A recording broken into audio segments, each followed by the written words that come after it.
Mali's military regime has announced a halt to the activities of political parties until further notice, as reported by state television on Wednesday.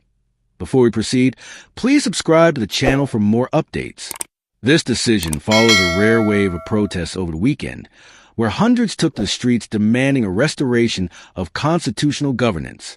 The junta's decree, which cites public order as the reason for suspension, comes just ahead of a planned rally on Friday by opposition parties, opposing the junta's recent crackdown on dissent and advocating for a return to constitutional rule in the troubled Sahel nation. The decree, read on national television and signed by junta leader General Assimi Goïta, encompasses all politically oriented associations.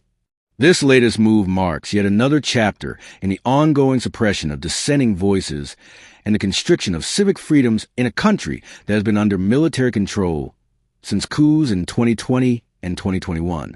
Just days prior, authorities had announced a repeal of the law regulating political parties, a decision interpreted by legal experts as a precursor to their dissolution.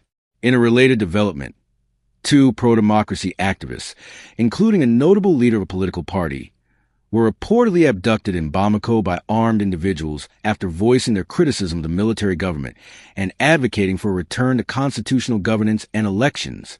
The son of Alassane Abba, the Secretary General of the Kodam Party, recounted how three armed, masked men in military attire invaded their home on Thursday evening and forcibly took his father away in a vehicle with darkened windows and no license plates. Al-Husseini Jannata Alassane described the assailants as not resembling typical criminals. On the same day in Katy, located about 15 kilometers from Bamako, El Bachir Thiam, an activist in the Yelema Party, was similarly abducted by armed men who forced him into their car and drove him to an undisclosed location. Former Prime Minister Moussa Mara, the honorary president of the Yelema Party, publicly called for Thiam's release in a video posted on Facebook, emphasizing that a nation cannot thrive under oppressive silence.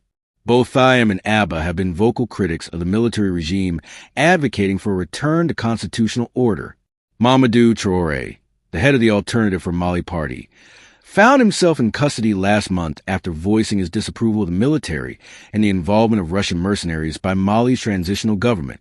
General Assimi Goïta, who took control of the nation through a series of coups in 2020 and 2021, was recently endorsed at a national political conference to assume the presidency for a renewable 5-year term. Thank you for watching until the end. Please share your thoughts in the comments section, and don't forget to subscribe to the channel for more updates.